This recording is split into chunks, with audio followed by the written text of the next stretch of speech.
Salut à tous, c'est ZS Trader pour Ishimoku Academy 2.0. Donc on va faire un petit point sur le Bitcoin. Donc ça faisait un petit mois où j'avais pas fait d'analyse sur le Bitcoin parce qu'on était dans une latéralisation. Je reprends mes analyses aujourd'hui. Pourquoi? Parce que on est dans la zone théorique de sortie du range. Donc cette zone, elle va du 17 juin au 1er juillet. Donc c'est pour ça que hier et avant-hier, en fait, j'ai repris les analyses sur le Bitcoin. Donc j'analysais et je vous disais qu'il était important d'avoir une réaction sur les 9663 si les vendeurs voulaient prendre la main. Donc on voit bien que il y a bien eu réaction sur les 9663. Dans la première analyse que j'avais faite il y a 2 jours, eh bien, on avait dit que la zone des 8902 points devait être défendue par les acheteurs. Donc, on voit qu'on est venu avec cette mèche actuellement chercher presque les 8902 points. Donc, on a une réaction qui s'est faite puisqu'on voit que on est en train de faire, donc on verra la clôture, mais on est en train de faire un sort de doji. On va maintenant regarder dans l'éventualité d'une cassure des 8902 points, qu'est-ce qu'on va faire? Qu'est-ce qu'on peut imaginer comme scénario si on venait à casser ces 8902 points?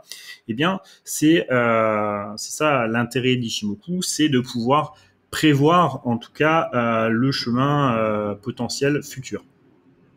Donc, là maintenant vous commencez à connaître, on a les lignes de force qu'il faudra suivre, et ces lignes de force peuvent nous projeter le prix vers la zone des 7379 points, qui est la target E.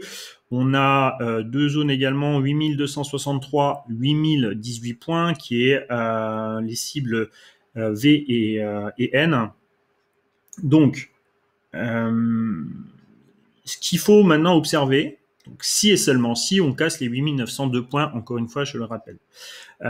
Si on cassait ces 8902 points, eh bien, on verrait, donc là actuellement, la bougie, elle est plutôt dans le sens d'aller vers cette ligne de force qui devrait nous projeter vers les 7379 points. Pourquoi c'est aussi intéressant ces 7379 points? Parce que c'est également le prix moyen, enfin le prix d'équilibre moyen terme. Donc c'est qui est sur les environs de 7209 points.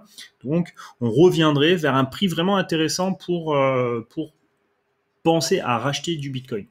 Donc là, c'est plutôt intéressant à suivre si jamais on cassait ces 8902 points. Donc il y a 3 dates à suivre importantes, celle du 29 juin, le 6 juillet et le 13 juillet. On voit que pour la date du 13 juillet, on a une correspondance juste un petit peu avant, c'est-à-dire le 12 juillet sur le nombre 42 de l'Ishimoku. Donc cette période-là entre le 12-13 va être très intéressante et importante à observer, à analyser au niveau du marché.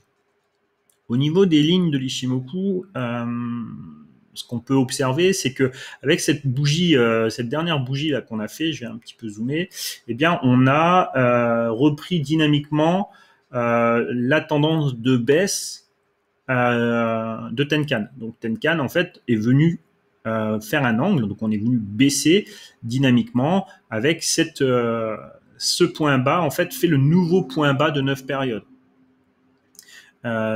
Pareil, si on observe, on a la Shinku qui est passée en dessous de ses prix. D'accord? Donc on a un Kinkoyo, donc le Kinkoyo, je le rappelle, c'est l'espace entre le Tenkan, la Tenkan et Kijun. Donc l'espace Tenkan Kijun, c'est le Kinkoyo. L'espace entre SSA et SSB, c'est le Kumo. D'accord? Donc le Kinkoyo là, c'est inversé. Donc on a plutôt un sentiment de baisse. Il a été confirmé que Kijun a fait bien le support des 9600, de la résistance des 9663 points, et on a une inversion de Shinku. Donc là, ça commence tout doucement à sentir un petit peu cette inversion potentielle, mais encore une fois, il faudra casser les 8902 points, et si on casse les 8902 points, eh bien, nous aurons la Kijun également qui viendra partir avec les prix et confirmer le Kinkoyo. Donc voilà un petit peu la marche à suivre. Si et seulement si les 8902 points sont cassés, eh bien on a ces deux lignes de force à suivre pour projeter le futur prix du Bitcoin. Allez, salut!